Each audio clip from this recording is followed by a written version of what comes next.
So let's talk about Nile cataracts. Let's talk about the Nile and the cataracts of the Nile, because as you study ancient Nubia and you start to study ancient Kemet, you want to get kind of dig deep into it, understanding the geological considerations and the geographical things that the people of ancient times had to deal with helps you understand a lot about the history. So that's why it's so important to study the Nile and the Nile cataracts, because it was central to that area and central to the Nile Valley. And when we think about a cataract, what is a cataract? A cataract is really just a set of rocks, a set of just that jet out of the Nile in this area. So there are rocky areas that jet right out of the Nile, and they make it difficult to travel. They make it difficult for, the traditional type of intercourse or interaction that would have gone on up and down the Nile. They're difficult in areas where there are cataracts, and these cataracts can go on for miles. So it's not like they're just a few hundred feet. They can go on for miles, and there's several of them in this area that is the Nile Valley. So this Nile Valley cataracts, as I mentioned, they're just stone that's jetting up out of the Nile. The Nile Valley, this area has 6 of them. So if you look up here and you take a look, right there where number 1 is the first cataract,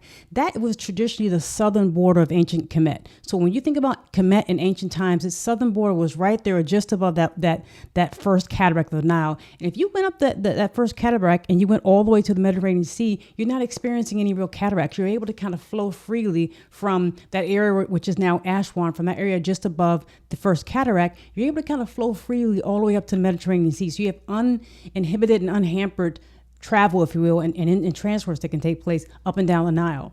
Then when you look at that and you go from the first cataract to the second cataract, that's pretty much where Lower Nubia was. When you define Lower Nubia in ancient times, you're pretty much talking about that first cataract area that's in southern Kemet, or just near southern Kemet, all the way down to the second cataract, which is just below the modern day border of northern Sudan. So that area right there, much of that's Lower Nubia. And then when you go you look at areas there, 3, 4, 5, and 6. Those are the other cataracts that are in this area, in the Nile Valley, if you will. Those cataracts are all in Upper Nubia. So that's Upper Nubia, from the second cataract down to the sixth cataract. That's Upper Nubia. And so you would find that they would have a lot more on this area of rockiness and travel around the Nile and up and down the Nile. And that area was much more difficult just because of the cataracts and other things that are there in terms of the geology and the geography of it. So that's what the Upper Nubians had to deal with and look at. So that's that's in Upper Nubia. And when you think about that, you just think about part of the Nile, one of the major sources of the Nile. There's another major source that's in Kenya and Uganda and Tanzania, but the other major source is in the highlands of Ethiopia.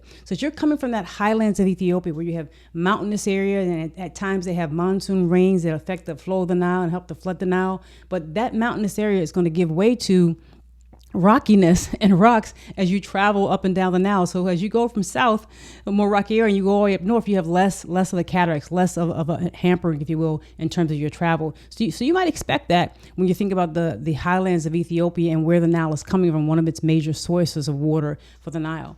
But when you think about that, it wasn't just the cataracts. I mean, the cataracts are challenging, as we know, and make a bit of a challenge. And the people did an excellent job in antiquity managing the cataracts and working around them and working through them and understanding how to deal with them. So you're talking about very skilled people when it comes to dealing with rivers and boats and the Nile and all the things that they had to do to get up and down the Nile, and all the things they did do in terms of trade with people further to south, going all the way up through the Mediterranean Sea and beyond. The trade routes that were there was remarkable what they were able to do. But there's a couple things that you think about. One, they didn't just use the Nile to go up and down.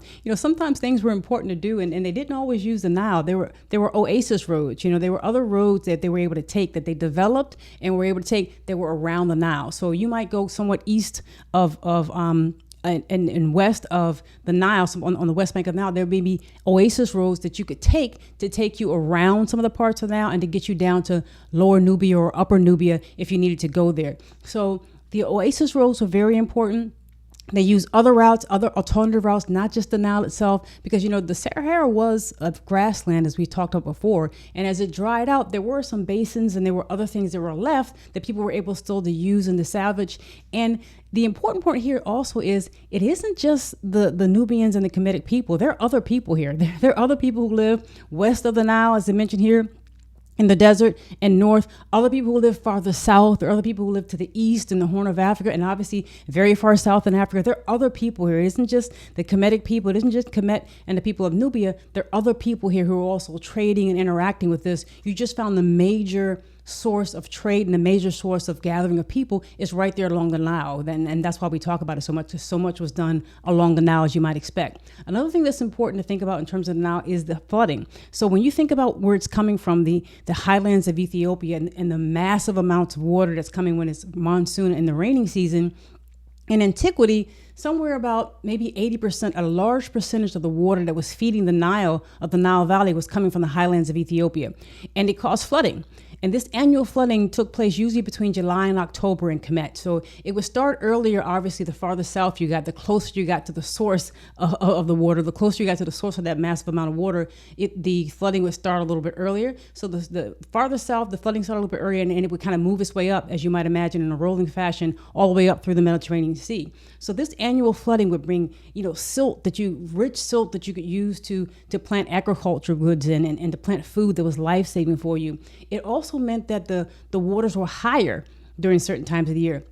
So if you're traveling up and down the first or second cataract, let's just say, for example, or any of these cataracts, if the water levels are higher, it was easier for you to travel on boats. And you see that noted in some of the Kemetic accounts of going into Nubia. You see some of that noted. You see oasis roads talked about. You understand that they're traveling at certain times of the year, or they're making concessions, or they're actually, sometimes people would have to debark their boats and pick their boats up and carry their boats over land to get around some of these cataracts. So the flooding of the Nile was a very important thing, not only for agriculture, but also for being able to travel over these cataracts and these rocky areas in the Nile.